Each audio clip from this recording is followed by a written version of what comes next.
This is Greg Scorzo, and welcome to the Culture and the Offensive podcast, where today I'm going to be replaying to you a conversation I had with the journalist and writer Ella Whelan. For those of you who don't already know, Ella Whelan is a quite controversial political thinker, mainly because of things that she says which go against the progressive orthodoxies of our time. She has clashed with mainstream journalists on the BBC, Sky, Channel 4, and other broadcast stations. She's also been a frequent contributor to Sky News, Channel 4 News, Daily Politics, Good Morning Britain, Front Row Late, Any Questions, The Moral Maze, and others. And she's written for The Sun, Conscience, Spectator, City IM, International Business Times, The Daily Mail, and other magazines. She's also the deputy editor of the Spiked Review, and Spiked, for those of you who don't already know, is a monthly arts and letters publication which has been very influential on Culture and the Offensive, although we are different to Spiked in some ways too. So today we're going to play you the second official conversation I had with Ella Whelan. We did an event with her a couple of weeks ago at the LCB Depot where I spoke to her about some of these same issues on stage, but in this particular conversation, we got a chance to revisit a lot of those same topics, but I suppose at a more in-depth level. So, like our previous get-together on stage together, this conversation is primarily about her views on feminism, explicitly the views that she states in her book, What Women Want, Fun, Freedom, and an End to Feminism, which if you're interested, you can get at amazon.co.uk. It's a fabulous little book that I read in a day and a half, and it's compulsively readable, very provocative, very interesting, and something that you can have lots of arguments about with your friends afterwards. So pick it up if you get a chance. What Women Want, Fun, Freedom, and an End to Feminism. So this conversation is mostly a conversation about the content of that book and how Ella responds to a lot of other issues that are related to the issue she raised in her book that I was thinking about. So this is what we said.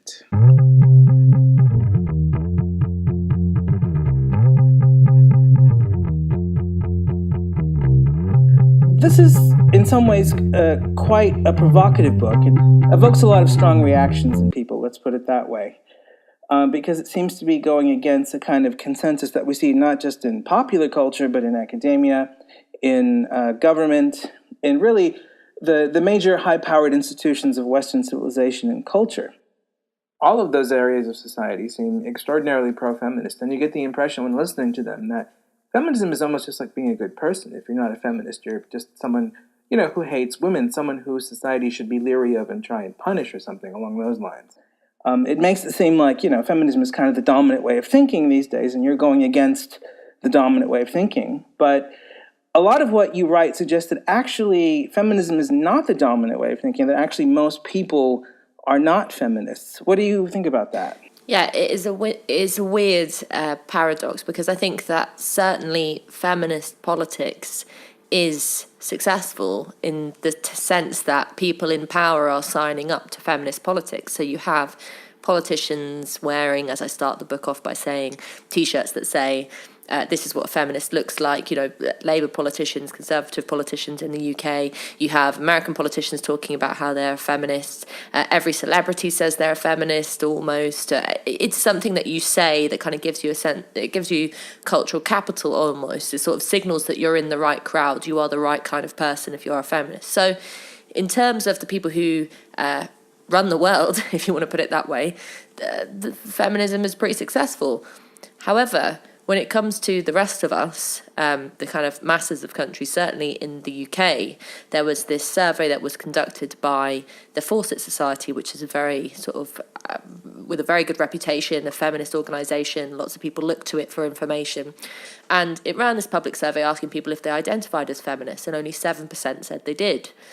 So why is that? And I think it's because even if feminism is popular among the powers that be, working people who aren't involved in politics necessarily, your average Joe on the street really doesn't have an interest in it. It sort of passes them by, and a lot of it seems pretty infantile. So there is that disconnect, which is really interesting, and that's what I tried to unpick, why that was there in the book.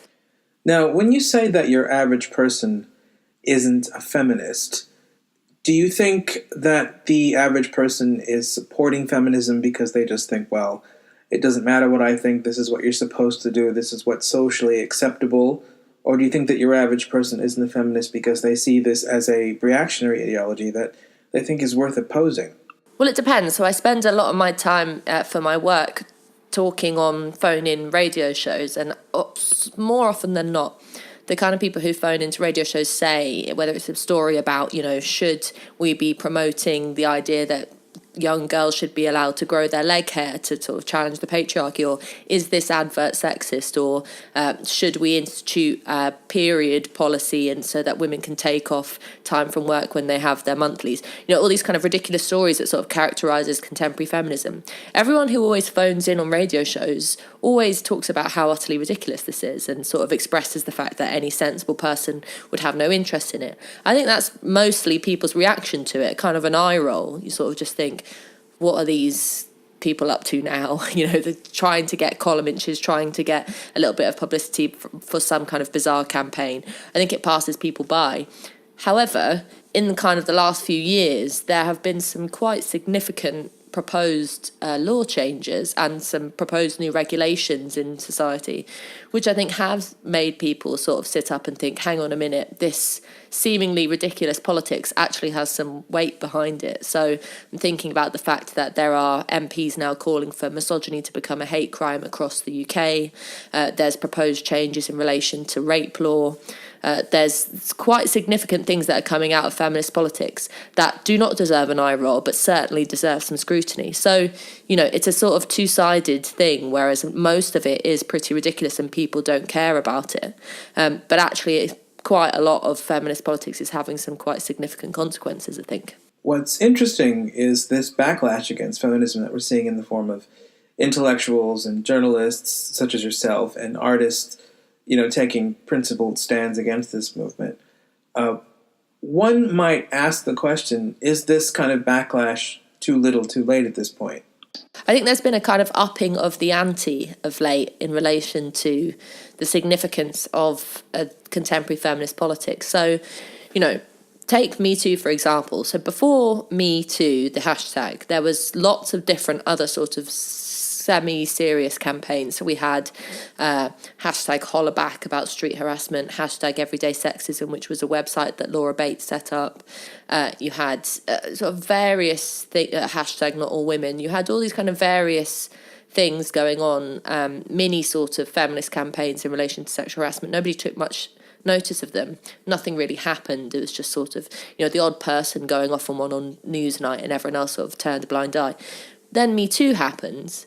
And after that, there has been some pretty significant changes. So this year alone in the UK, we've seen women losing their jobs in the whole fiasco over the F1 and the darts walk-on girls and the grid girls.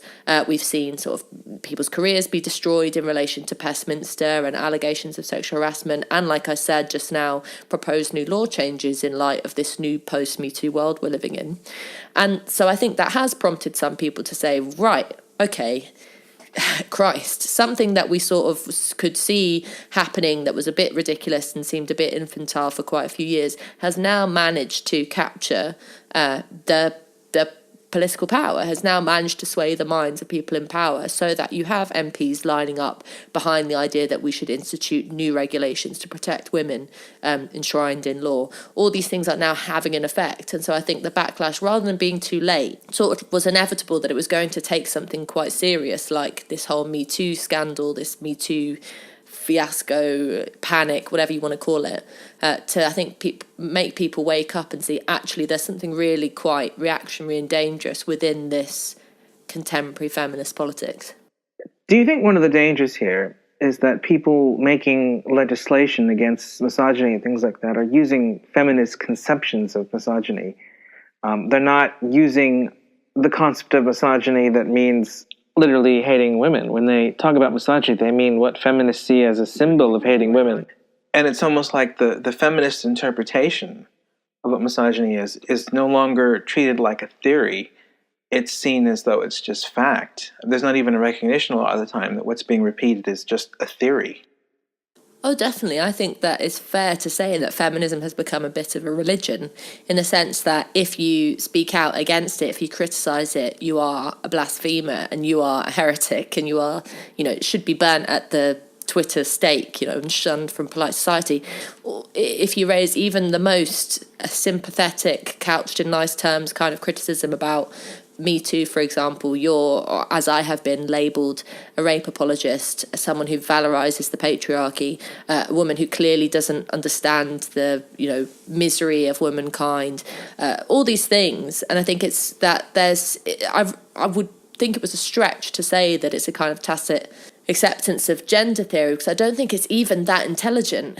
I actually think it's just it's a product of a wider kind of social problem we've got at the moment, in which I've talked a lot previously about the idea of offence culture and the problem with free speech. And the idea that if you say something that's potentially a bit politically controversial, people take it to heart and people take it personally. So when that comes to feminism, if you criticise the idea, for example, that misogyny should be made a hate crime, you're not just making a political statement or a political argument. You are actually saying that women should be hurt, and you're saying that women should not feel safe, and you're saying that women should feel should be okay with being offended by every man on the street. So it's taken extremely personally. And in that way, you build up this kind of ultra sensitivity around it, which means that you can't criticise it. And I really respect women and men, but mainly women, who are coming out at the moment and saying, hold on a second, this politics doesn't represent me. Because it's really vicious, the kind of backlash that you get. It has turned into this kind of dogma, which is just unquestioning. Now, what's very interesting about that is it sounds like what you're commenting on is really the effect of polarization in contemporary politics today, where people think that this is no longer a battle between different visions of how to organize society where we can perhaps convince each other of our ideas or compromise or negotiate, but rather this is, in stark terms, a battle between good and evil people. And, if you're seen as an anti-feminist, you're treated by your opponents not like you're wrong or like you need to be persuaded to change, but like you're basically just an evil person, or at least someone who is doing evil. Do you think that's quite bad for politics generally, to descend into binaries of good and evil rather than be more morally neutral about political stances you argue for? Yes, definitely. I think that while I like the idea of having strong convictions, and I also like the idea of judgment, so I don't mind if someone says to me, you are absolutely fundamentally wrong and I hate what you say and think.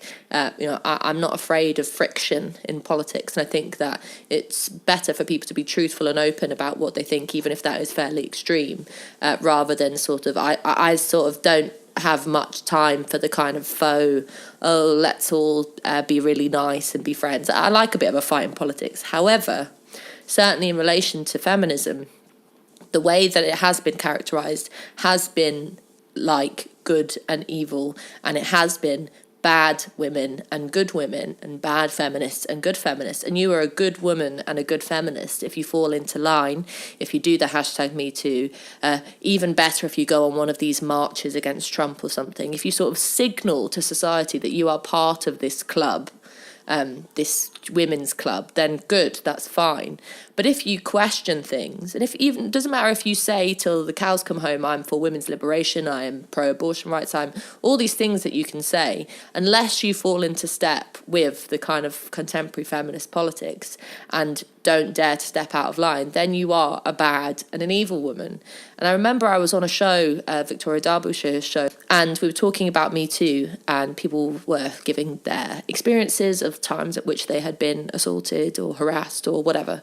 And I said, look, for me, everyone has personal reactions, and I wouldn't judge anyone's personal reaction. But for me, no guy is ever going to try it on with me, because I'm just not that kind of person. I walk a certain way. I'm fairly intimidating.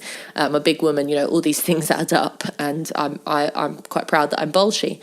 And the reaction that I got was shocking, because I was basically told that I was being abusive and horrible and evil for saying such a thing, because essentially what I was doing was victim blaming other women. Now, I was literally labelled a witch on that television programme and told that what I was saying was absolutely unutterable. And if that is what feminism is about, kind of dividing women between good and evil on the basis of what their political opinions are, then I can't see how anyone would ever want to be a part of that. It's interesting to me that you were accused of being a victim blamer. One of the fascinating things to me about the prohibition against victim blaming is it seems to not take into account how extreme a position that is. I mean, if you can't ever victim blame, you can't really give anybody safety advice for anything, because all safety advice is implicit victim blaming. I mean, if you advise somebody to lock their doors at night, that's victim blaming. If you advise a man not to walk down a certain street at 3 a.m. with an expensive iPhone, that's victim blaming. Yeah, and this is a really contentious issue in relation to women, because so the whole discussion, there's been a very interesting case recently in Ireland at which a defence lawyer towards the end of a rape trial pulled out a thong with a lace front on it and said to the jury, do you really think that a woman, it's a stretch to say a woman, she was in her teens, that a young woman wearing a thong with a lace front would really not be wanting to have sex? So this was trying to prove that it wasn't rape.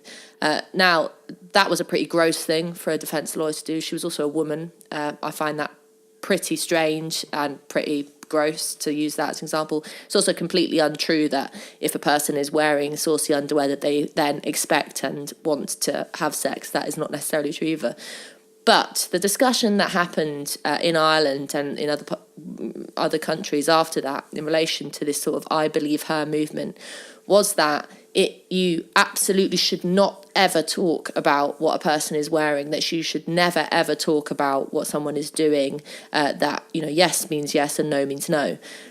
And while that is definitely true in relation to blame for rape, that the only person who should be blamed for raping someone is the rapist and never ever the woman or the victim or whoever it is, there is definitely a conversation to be had with both men and women about the kind of behaviour that you do and the kind of behaviour that you expect back when you do certain behaviours. So, it's completely reasonable for me to see that if I go on a date with someone and I get plastered and I start acting very flirty with them, that if they then come on to me, that's pretty expected. And if I'm wearing a low-cut top and I keep bending over at the table at someone and then they end up looking at my boobs, well, that's also expected. So there's this kind of strange positioning of certainly women in relation to this as sort of these innocent objects unto which actions just happen. So we have no control over, the kind of signals we send out or the kind of messages that get portrayed or anything like that. We are just these passive objects unto which men enact things. And I think that's really a wrong way of looking at it. And you can support the idea that the right person be blamed when wrong things happen, but also say, as like you said, there are things that you can do to guard yourself against certain kinds of behaviour. And while we do, until we live in a perfect world where people don't do bad things, I would still, if I had a daughter, advise her to bring a long coat if she was going out and walking home on her own, to not find herself alone in dark alleys, and to not sit on the top deck of a night bus. And that's because you are sensible. These things can happen. You can have very strong political views in relation to something and argue for the kind of world you live in. But at the end of the day, you are still living in the world that you live in, and you must face the realities of that world. Interesting. Have you noticed that within both kind of the sex-positive feminist movements and the sex-negative ones, there's been an attempt in this decade to say that female clothing could never sexually signal anything? That if you see a woman displaying her body in what seems like an archetypically provocative, highly sexual way, if you either respond to that display in a sexual way or you're uncomfortable with it, either way, that's morally unacceptable. Yeah, it's a kind of, I find it quite depressing because it's why do we wear nice things? Why do I do my hair when I go on telly, or even when I go out to meet my friends at a bar, unless I want someone to look at it and think that looks nice. You know, we, from my point of view, human beings are social beings, and we want to interact with each other, and we have invented things like clothing and style, not just to keep us warm, but also to signal certain things. So that doesn't mean that then your agency is stripped. So if I am wearing a tiny miniskirt, that doesn't remove my power to say no. But what I imagine it does signal is perhaps more of my willingness to say yes, because if I didn't want to go out and meet someone, then I probably wouldn't go to the bar. And if I didn't want to go out to meet someone and cop off at a nightclub, then I probably wouldn't wear the really low-cut top. So it's never about blaming women for behaviour that they don't want, because at the end of the day, the thing that defines it is whether or not you consent to something. That's when consent is important, and that is your words. But up until that point, body language, style, clothes, all these things that we as human beings use to signal you know, the start of a relationship together, you know, whether it just be the kind of brushing of your arm or a glance or something, well then I think that's a very positive part of human interaction and shouldn't be denigrated.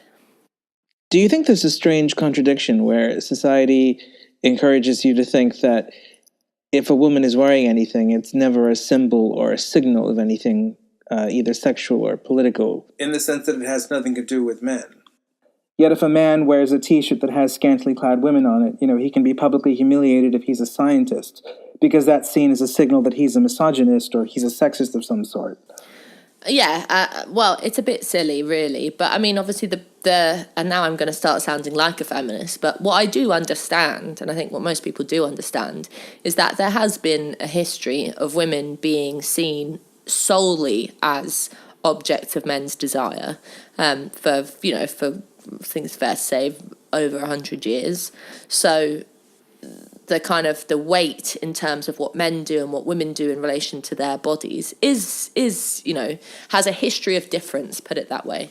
But I often have discussions about, you know, oh, well, if you think if female stripping is so wrong, why isn't male stripping? And shouldn't we criticize women who go to the kind of dream boys, you know, strip clubs and scream at men having whipped cream sprayed on them and all that kind of thing? Magic Mike, this big, you know, blockbuster movie, which I went to and loved, was a really fun film, which was all about male stripping. Oh, what if guys were going to see a female stripping movie? Wouldn't that be disgusting? And it's because, you know, regardless of the fact that in 2018 we are equal, the sexes, there is a history there, and I think that certainly people of an older generation would feel that history smart a little bit. But if you want to live in an equal society, then the same rules have to apply to both. And so, yeah, you shouldn't be, at the end of the day, what people wear and all this kind of signifiers is sort of a little bit infantile. I think the problem with feminism, contemporary feminism certainly, is that it just interprets too much into too many things. So that scientist who wore that T-shirt was not a raging sexist or a misogynist. He was just a guy wearing a T-shirt. So it seems like one of the cornerstones of feminist outrage is the idea that in the past we lived in some kind of a patriarchal society where women were seen as objects for the pleasure and utility of men. So I wanted to ask you, in the US, in Britain, in Canada today, the modern West, do you think we live in a patriarchy? No, and I hate that word. I really hate it. It's like a, you know, ghost in the corner. You can never see it or put your hands on it or define it, but yet it's always there, floating around above women's heads. You know, if only, this is how I put it, if only it was a secret cabal of men who were working at how to organise society and holding all the reins, because then it would be really easy to overthrow them.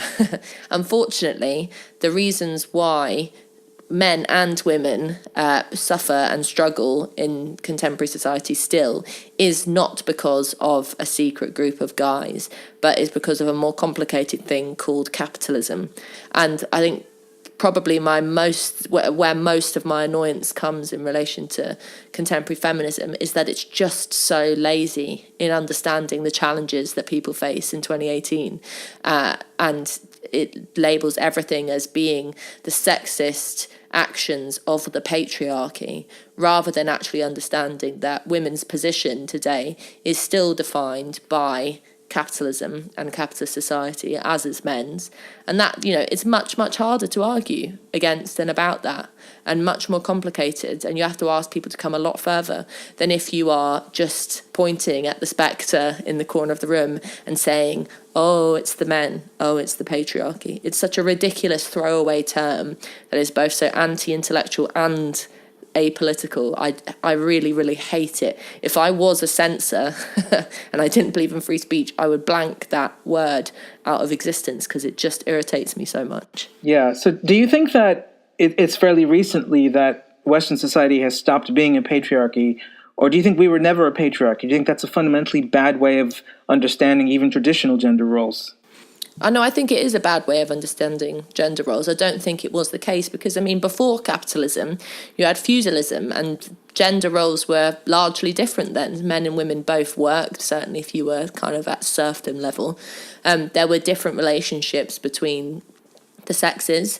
Things weren't how they are now. You didn't have the sort of nuclear family and all the trappings for women that entailed in the 20th century. The social contexts for understanding the relationship between the genders has changed throughout human history. So the idea that you could understand past life just as the sexist oppression of women would be mistaken, and again would be a kind of anti-intellectual way of thinking about things. It's also worth noting that when feminists talk about patriarchy, even if they concede that it isn't a thing anymore, they also think it was a thing in the 50s and the 60s. They think, it's just this kind of throwaway comment to mean the bad old days in many ways. And actually, like I said, the reason why women were in the position they were in throughout the 20th century and are to some degree still in the position they are now is in relation to the way that the family is organised, the reproduction of labour, all these quite complex things that no one really wants to talk about anymore in relation to capitalism because it's old-fashioned and, no one wants to have those big debates about society and the way it's run. You just can't understand it in terms of a very simple gender binary. That would just be ridiculous. What do you say to the argument that's often given by feminists that we live in a patriarchy because there are more men in economic positions of power? Well, we have a female prime minister. I don't like her, but there you go. That's a pretty powerful position. There are very many female businesswomen who get on very well. I'm thinking of Gina Miller, who is a very high-flying businesswoman who's currently trying to wield her power to overturn a democratic mandate in the UK. So the idea that it's solely men who are now in control of the economy in terms of politics or any of these big seats of power in society is faintly ridiculous.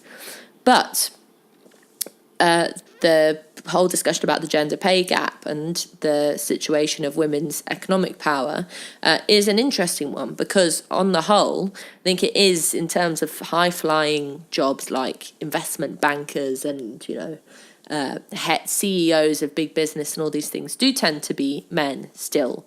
But that is not because the patriarchy and the secret sexist bosses are stopping women from achieving. But again, it's for more complex reasons in relation to women's decisions in their lives. If they decide to have children, then they're more likely to be the ones that look after that children, which means taking time out from work. You can't really take time out of an investment bank job. I've never done one, but I understand that it's pretty full on. So, once you start to unravel it and look at the reasons why there are more men in positions of economic power, it makes sense. It doesn't mean it's right, but it makes sense. And it isn't explained, again, by the myth-making of the patriarchy. It is explained by the more complex workings of how our societies run. What would you say to the argument that you might be right, that wage gaps are very much explained by the fact that women take time off of work to have children, that women often ask for raises less than men do, and that women are more interested in fields like retail work and care work and education and nursing and things which are not associated with, the bonuses that extremely high-powered bankers get and so on. But the reason why these differences exist is because women have been socialized to be these ways by a sexist society. What do you think of this argument? I don't have much time for it because what it insinuates is that women are more easily brainwashed than men. And it would mean an admission that women today do not own their own minds, and rather than making their own decisions about their own lives, they are following a script that has been fed to them by society. And I think that's fundamentally wrong and a very insulting view of women's mental capabilities. But also, I mean, the fact is, if you look at the kind of the stats, women in their 20s and 30s are out earning men at the moment in the UK. There are more women going to university than men. I actually happen to think that's probably not a very good thing. Something should be done to address why there are so few young men, certainly from certain backgrounds, going to university. But there you go, women are excelling. There are more women working in STEM than ever before. There are more women going into the medical profession. You know, things are changing quite rapidly. The space and the power that women held in my mother's generation, you know, for women who are now in their 50s and 60s, when they were in their 20s and 30s, the public realm for women was so much smaller. You know, there was talk about being fed the kind of gender norms. It was very much still expected of you to be a good wife, a good mother, and really stick to your area, which was kind of homemaking and maybe a bit of nursing and maybe be a midwife or maybe be a teacher. But that was really it for women. In 2018, for me, you know, I grew up in my sort of early 20s and my early teens in the 2000s. World was my oyster. I could do whatever I wanted. If I wanted to become a mechanic, I could be one. If I wanted to become, you know, head of a big business, I could as well, in so much as that my gender wasn't ever going to stop me. So you have to kind of face with realities, is that there is nothing about being a woman today that will stop a woman doing anything. What will stop her are other issues, like her education, like her wealth, and that is the same for boys as well. So we need to just drop this idea that because of gender, people are held back. That is absolutely not true in 2018. And if it is the case that people are telling girls that they can't achieve, I'm afraid it's feminism, which tells women that when they go into a board meeting, it's going to be oppressive. When they go out on the street, it's going to be oppressive. When they start university, it's going to be terrifying. When they're at school, teachers aren't going to listen to them. You know, we stack up basically votes of no confidence in women again and again and again and again throughout contemporary feminism by saying everyone is against you. The world is set against you and you're going to have to work really hard. I think in the long run, that's going to make a lot of women say, well, I'm not going to bother then because it's just too difficult. And that would be a real travesty. What would you say to the argument that in order for women to have any realistic chance at all at succeeding in the market economy, there has to be equalities of outcome between men and women in whatever fields they go to? Because if, say, a woman goes into any field, whether it's music or banking or science or whatever, and, you know, most people in the field are men, she's going to have a unjustly unequal chance at succeeding compared to men. What do you think of that argument that equality of opportunity for women depends on equality of outcome between men and women? So is this kind of quotas and things like that? Yes. I'm completely against the idea of affirmative action, of quotas, of leg ups, of 50-50 gender equality. Not because I think that having more women in positions of power, whether it be political or at work or wherever, is a good thing.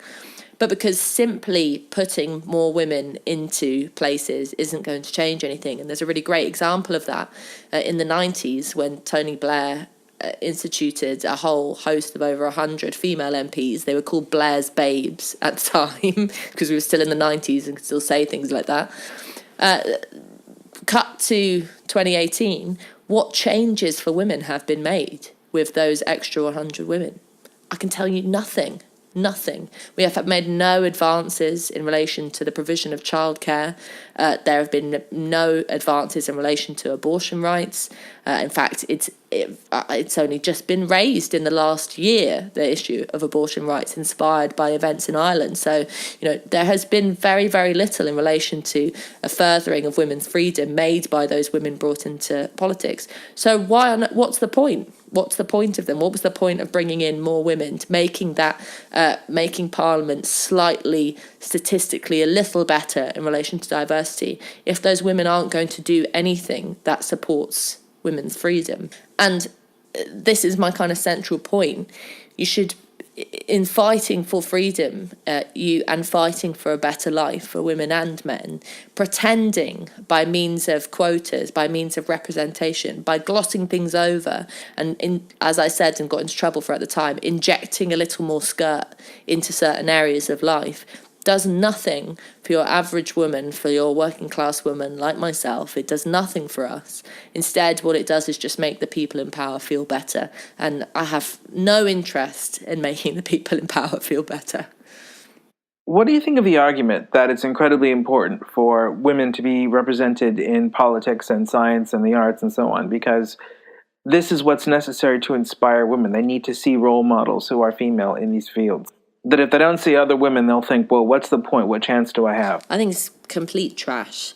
And that this is the argument that always gets used in relation to political representation. I just gave the example of Blair's Babes. But, I mean, really think about it. Why would a young woman living in a council estate in Tottenham in London, why would she identify with Emily Thornberry, the Labour MP, whose husband is a knight, and who makes statements like the reason why working class kids are fat is because they don't know how to grow carrots? What about that woman, that politician, would inspire that young girl from Tottenham? Just because they both have vaginas? Just because they both happen to share the same sex? When they are worlds apart politically and worlds apart in relation to their backgrounds, their personal lives, probably worlds apart in relation to their political desires. There is nothing worthwhile about having role models for women if all it is a female role model. I happen to think that a man or someone with any kind of the rainbow spectrum of gender today could represent my desires and my views if they were truly representing my desires and my views. I don't care what they look like. It could be a horse if they said the right thing. It's, this is the kind of danger of identity politics that feminism so feeds off of. It's this idea, this sort of blanketing out, this idea that we are all on the same level and we all have the same ideas. It goes back to that idea of the good women. All good women and good feminists agree that it is good to have people like Emily Thornberry and Anna Soubry and Theresa May in power because, that's the representation of women. Well, how about the fact that those women that I've just named and many of the other female politicians in the UK have no interest in bettering the lives of young women living in council estates in Tottenham or Hull or any other place in the country that's deprived? So, no. Representation is a nonsense and it means nothing and it always ends up being tokenistic. And I just think that we've had enough tokenism in relation to women's politics. It's time to argue for something real. Do you think one of the reasons we haven't had a lot of progress with women's issues like abortion or childcare in this country, for instance, is because those women's issues aren't really all that related to punishing men for something? I don't think there's necessarily a salacious desire to punish men within feminism. I think that you could, some people do see it that way, and certainly the so-called men's rights activists see it that way. Those people who call themselves anti-feminists see this as a kind of contemporary feminism as a war on men. And, maybe some days I do think there's a bit of a whiff of that, especially in relation to the kind of social media witch hunts against anyone who ever put their hand on someone's knee without consent.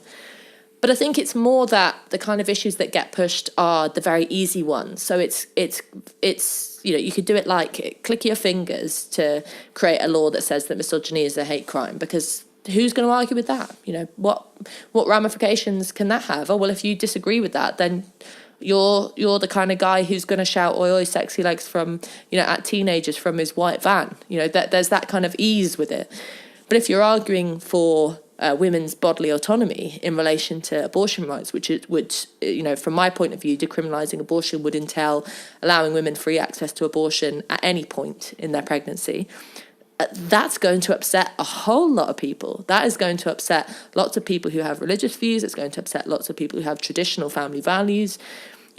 All this is quite a contentious area to get into, and that would take up too much time. That would take up too much controversy. Certainly, I think for current government, it would alienate too many of its voters. So it's not necessarily about it not being about punishing men. It's just that the kind of things that women need in 2018 involve a lot of thought and a lot of discussion and a lot of really quite radical social change. If you're arguing, as I do, for free 24-hour childcare, that is arguing for something on the same level as the NHS. You know, it's a social product. It involves people investing in the idea that we have a collective responsibility to raise children. I pitched this idea to a newspaper and they said, doesn't that sound a bit like communism? I mean, you know, these are the kind of big ideas that I think we should be talking about. But if you want to just pass a law in relation to upskirting, you want to just pass a law in relation to misogyny and saying nasty words to women online, well, who's going to argue with that? That's very easy. Do you agree with feminist definitions of things like harassment and misogyny and sexism? Or do you think that they're using language in a way where they're deliberately smuggling concepts into law which don't correspond with our common sense moral intuitions about what it would mean to mistreat a woman? Yeah, so I think we have to be careful about these terms and, you know, use them when they are necessary. I mean, part of the problem is the way in which contemporary feminism has abused language. So the word, and I've just done it now by saying abused language, I mean, the word abuse is also completely ridiculous now. Abuse means everything and anything. You know, rather than being this quite serious term, it now means anything nasty. Trauma, in relation to women's trauma, you know, women are now describing themselves as being traumatized from having slightly heated debates online. Harassment as a term has now been completely bastardized. I find it very hard to understand the truth of anyone that's talking about being harassed, because now it can mean having someone look sideways at you. And misconduct, sexual misconduct, was a word that came up in relation to Me Too, as, you know, what does that mean? So yeah, contemporary feminism has a problem with its definitions, but I think it's quite a concerted and deliberate effort to have a problem. I mean, it means that if you are applying a politics that says that your subjective view of the world is paramount, so your view as a woman and how men treat you and your subjective personal viewpoint informs your politics, then of course that gives rise to the ability of words and meaning to just float off into these big grey spaces where anything can be interpreted as anything.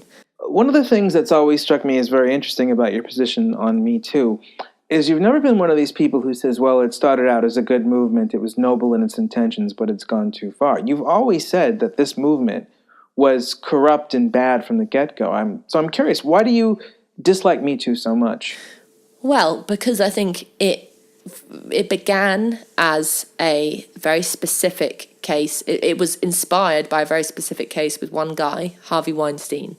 But the minute Alyssa Milano tweeted, something to the effect of, if anyone else has been experienced by this, just write #MeToo, it was an invitation to put the alleged rape of multiple women by Harvey Weinstein on a spectrum of general bad feeling and bad relationships and bad experiences with men.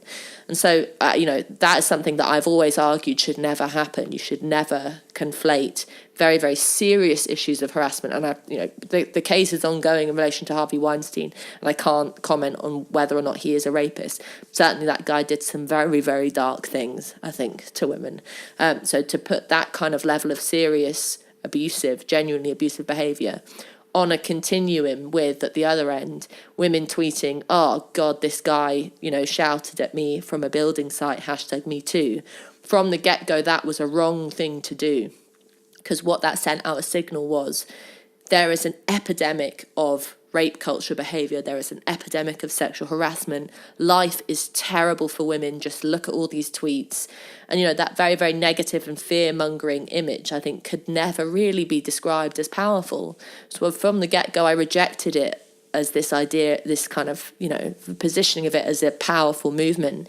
It just was, from the beginning, this relentless kind of miring of complete victimhood, pushing the victim narrative to the extreme, and I think really giving a wrongful view of what women's experience of men is in today's world. And so I support the idea of women speaking out. I would never ever silence a woman, but I would also never, ever, no matter what happened to me, engage in this hashtag Me Too thing, because I just see it as stripping women of their agency rather than empowering us to change the world. Do you think there's a tension in saying, on the one hand, I would never want to silence a woman who wants to come out and make an accusation about sexual misconduct to the public, and on the other hand, wanting to support the due process rights of men who are being accused of crimes and believed by the public in many cases to be guilty? They're believed to be guilty without due process, without evidence, without an official trial, and so on. Well, that's when that's the differentiation between just talking about stuff that happened to you and making an accusation. So, if you are going, I strongly believe that if you're going to make an accusation about someone, certainly if it's a criminal accusation about someone, then you better be ready to play fair and do the system fairly. And whoever is listening to you, never mind this whole I believe her thing, should treat accusations seriously and should treat people with respect, but should never believe this Me Too tweet, this Me Too accusation, whatever it is, until it has proven to be true.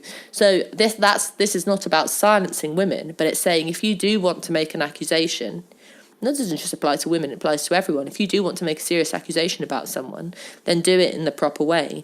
I think the fear that I have about the whole Me Too scenario is that it kind of, for a while, gave rise to a witch hunt.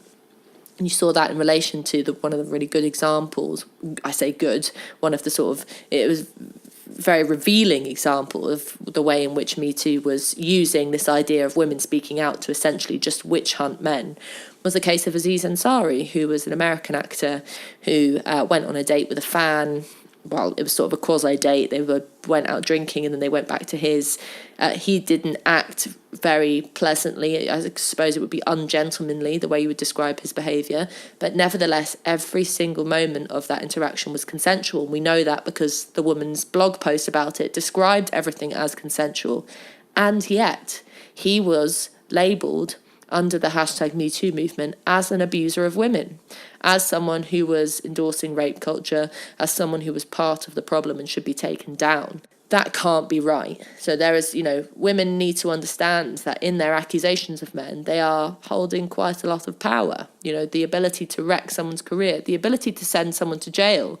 And if you really think someone should be sent to jail, and that's a lot of, it's a big thing to send someone to jail, do it in the proper way. Do not engage in this kind of witch hunt behaviour. Do you think one of the problems with Me Too is it's too unself-reflective about the extent to which it takes for granted that women are much more sensitive than men in sexual matters, almost to the point where it makes women look like you have to tiptoe around them in a way that you don't have to tiptoe around a man when you're about to sleep with a man. So, for instance, in the case that you raised with Ansari, if you read the account of what happened, it sounds like it's a sexual encounter where he misread cues coming from his partner, that she was uncomfortable with what he was doing, but he thought in his head that he was doing stuff that was consensual. Now, what's interesting to me about that is it's not really a case that I can imagine you easily being able to reverse the genders around. Like, if you imagine that it's, Beyonce who has this sexual encounter with a man, and she misreads his cues and believes that she's having a sexual encounter which is consensual when it's not. It's hard to imagine that becoming part of Me Too, because Me Too is sort of tacitly endorsing this idea that women are much more sensitive and fragile than men are when it comes to sexual encounters. I don't know about that. I mean, there was a case of one man alleging that Asia Argento, who was an American actress who was sort of central to the Me Too movement, had sexually abused him earlier in both their careers, and that she and her then boyfriend Anthony Bourdain had paid him off to keep him quiet. So it was a kind of, remove the reverse gender roles, and it was a classic Me Too case. And very interestingly, in reaction to that story coming to light, lots of the other Me Too supporters, including Rose McGowan, who's kind of the arch Me Tooer, said now we have to approach this gently and with respect and wait for all the facts. And, you did think, hang on a minute, you never said that when it was guys being accused of sexual harassment. You never said that with any other case. Why is it when a woman is accused of this that you suddenly want to preach caution? So there certainly is a double standard. But I think that I mean, perhaps you're right. The idea that it's women who are coached to feel bad about these kind of things, or certainly are encouraged to report when they feel bad about these kind of things. But I mean, I think it's a good thing that people feel able to speak out when they feel injustice, men or women.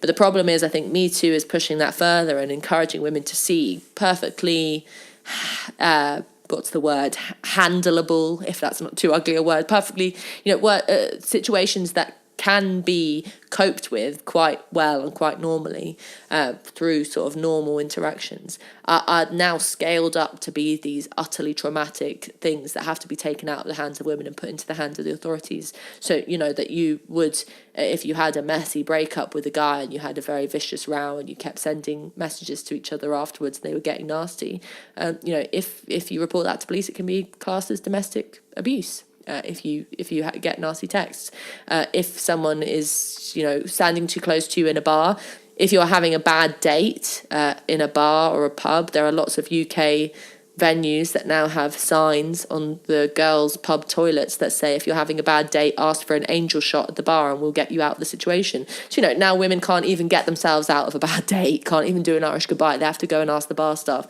So there's very much that push to get women to see themselves as incapable of handling these things and for it to affect their very deepest soul. And that certainly isn't a good thing, I think. In some ways, it's hard to know in what direction the sexism is going in. Because on the one hand, you could say, well, I'm a man, therefore there is the social presumption that I have agency and power, and I'm not a victim. Being seen as somebody who isn't a victim is presumably good for me. It gives me responsibility. However, if I encounter a woman, there's the presumption that she comes from a victim class that's oppressed by the class that I'm in, which is my gender. And because of this, I have to treat her with a level of sensitivity and, to a large extent, I have to tiptoe around her in a way that I'm not incentivized to tiptoe around or be sensitive towards other men. And I don't think she's incentivized to be sensitive or tiptoe around me in any way. If anything, she's incentivized not to be sensitive to me, because my own sensitivity, if I have any, is just disguised privilege. So it seems like these new feminist cultural norms, at least, are creating a sort of hostile, antagonistic attitude towards men. Well, the one thing I'd say is that it just, in practice, isn't true. So most men and women get on with each other and manage the to's and fro's of sexual interactions and gender norms and all of that really quite well. You only have to take a kind of average married couple to see that, the stereotype of the average married couple of the woman wearing the trousers. The way in which people interact is far more complicated than stereotypes ever really adhere to or ever really explain. So this whole idea of men and women sort of being at war with each other, whether it be men tiptoeing around women or women actually holding all the power and oppressing men, is never really true. It's always slightly sort of reductive to see it in those terms. But certainly, I think that it's interesting and something worth thinking about, that in today's world, you are most powerful when you are displaying yourself as a victim, and you will be listened to most intently when you are making an accusation and positioning yourself as the victim of that accusation. So in that way, women who make allegations online hold a huge amount of social power. I mean, you can get the police behind you with the flick of your hair and have them knocking on the door of, Mr. X almost within the hour. I mean, that is pretty scary, and I think that's something worth thinking about. Women who say it's very interesting that the whole Me Too tone is about women being so disempowered and about women being traumatized by men, about women being oppressed by the patriarchy, and yet there is so much gumption within these feminists to make these statements. I mean, they have so much confidence, so much courage, so much ability to speak out about being victims. Isn't that depressing? That today feminism encourages women to stand up tall and profess themselves powerless. That I just cannot get my head around that kind of paradox. Do you think there's a strange element in contemporary culture where being seen as a victim gives you power to hurt people? Being seen as not a victim, being seen as somebody with agency, actually makes you more vulnerable and with less social help if somebody in a victim group tries to take you down in some way. Yes, it's kind of what I think spiked has a few times called the oppression Olympics, the idea that you are you should take centre stage if you are the one that is most hurt. And I think people are really quite, certainly contemporary feminists and people who adhere to the kind of identity politics malaise that we're in are really quite scared of agency. Because, if you are saying that I am someone who has their own mind, makes their own decisions, and no one controls me, well, that's a lot of responsibility, because that means everything that you do, you are culpable for, you are to blame, you are responsible for. So it's a bit of a cop-out to say that you are just doing these things because you're oppressed by men, or your behaviour is defined by social norms, gender norms, the patriarchy, whatever it is, because then you're responsible for nothing. You are just a product of the world in which you live in. That's coming back to the idea of women as just these objects that things happen to, just these vassals that, patriarchal norms get pushed into and beauty standards get pushed into in the other end. And at the end, you have this mishmash Barbie that just, like a parrot, just pours out what society has told her to say. And, that's a very easy position to take, because then you are not to blame for anything. But if you argue that you are someone with will, with free will, someone with agency, then when you do wrong, when you stand up to be counted, it's all on your head. And, I will always argue to be in that position, because that is the more powerful position. That is the position that I think gives you, a sense of self. Whereas if you just agree to be this kind of product of whatever oppression it is that you're hawking these days, whatever is keeping you down today or tomorrow, then that, it's worthless. You are truly, truly powerless. And I find that depressing. What would you say to somebody who said, if having agency and not being a victim was all about being responsible and being seen as powerful, then by all means I'd want to have agency and not be a victim. But the problem is, being seen as not a victim today actually makes you vulnerable. It makes you someone who is a target for activists. It makes you beholden to cultural norms where you can be verbally abused and harassed in a way that people in the victim groups cannot, because it's socially unacceptable. It makes you somebody who can be accused of crimes without due process. I mean, putting yourself out there as I'm not a victim, I have agency, that today is something that actually makes you, it's like putting on a T-shirt with an arrow on it that says, please abuse me. So people today, for their own sense of self-preservation, might, decide to announce themselves as part of a victim group or somebody who society should be more empathetic towards because of the victim group that they're in, as a matter of self-preservation. So if somebody did say this, that being a victim is actually a way of protecting yourself today, how would you respond to that person? I would tell them not to. I think that the only way in which we're going to fight for a more productive and interesting and less depressing politics is to stand up against this whole victim narrative. And it's to do with feminism, but you also see it in all kinds of areas of society. The kind of moral cowardice that we see in relation to discussions around mental health, discussions around education, discussions around how we should bring up children, what kind of values we instill in the young people of today. All these things, you have to stand up. The status quo today is to inhabit a position of powerlessness, to use the victim card to gain social capital. If we continue to do that, we will end up raising a generation of little monsters who sort of are afraid of their own shadow and have no sense of responsibility. I mean, what a world to live in if that was how everyone was going to act.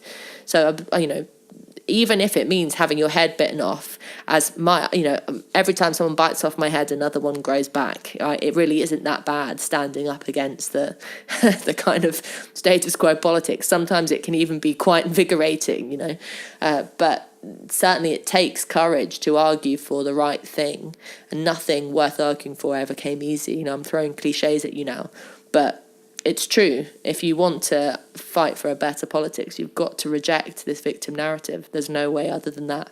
So the last thing I wanted to talk to you about before we go is one of the main feminist arguments that's being used today that's kind of in the background of Me Too. It's in the background of the rape culture argument. It's in the background of affirmative consent positions.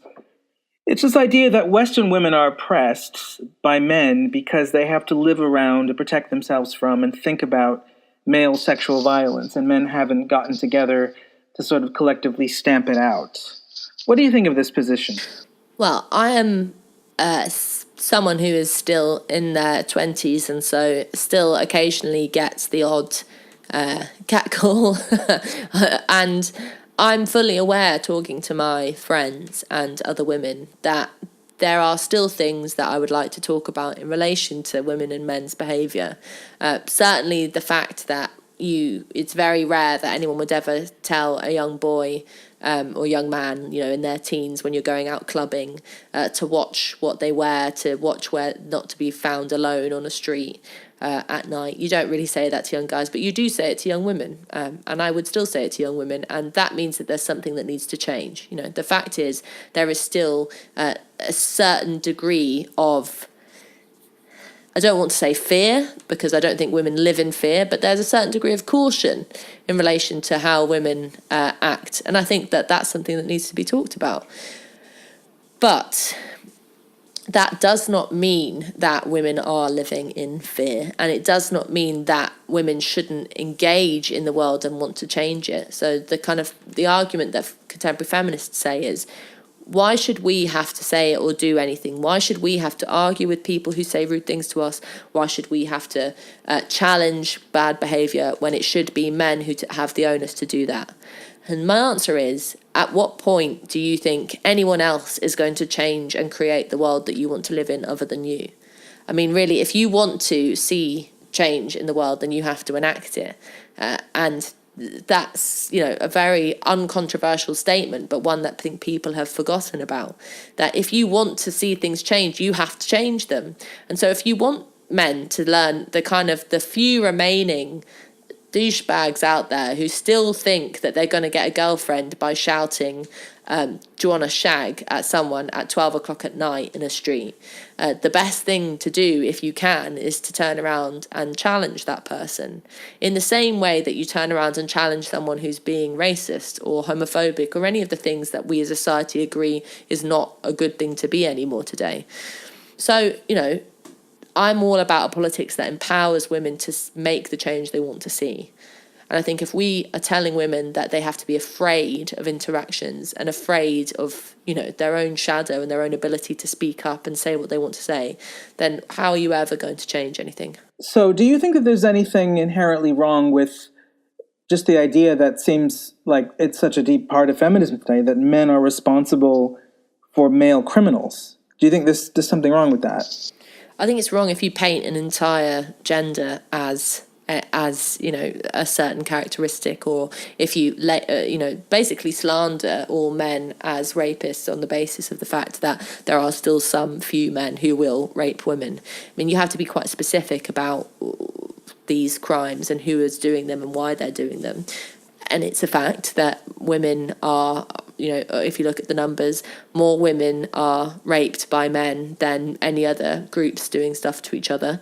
So that means that there might be something going on in relation to some men's remaining views of women and women's, value, and the fact that they think that they can do that, what's going on there. But that does not mean that the whole of society has not moved on from the kind of dark ages of caveman thumping cave woman on the head with a wooden club and dragging her off into the back of the cave. We're not living in those times anymore. We are more intelligent and more wise about, and more enlightened. That's the main point. And so let's get real about what we need to talk about. We need to talk about a very minority problem that I think is still worth talking about. But on the whole, it's safe to say that men and women are getting along fine in the West, certainly in the UK, and that life is good because we've had these discussions and come to these enlightened positions of respecting the genders as equal, of treating women as they should be treated, which is the same as men. So, a little bit of reality here, a little bit of perspective, and a little bit of focus. I think that's my main point. A bit of focus on the areas that still need to be tackled, rather than these broad brushstrokes of just slandering the entirety of men as problematic. That terrible word, male behaviour is problematic. Ooh, no, it's not going to wash with me.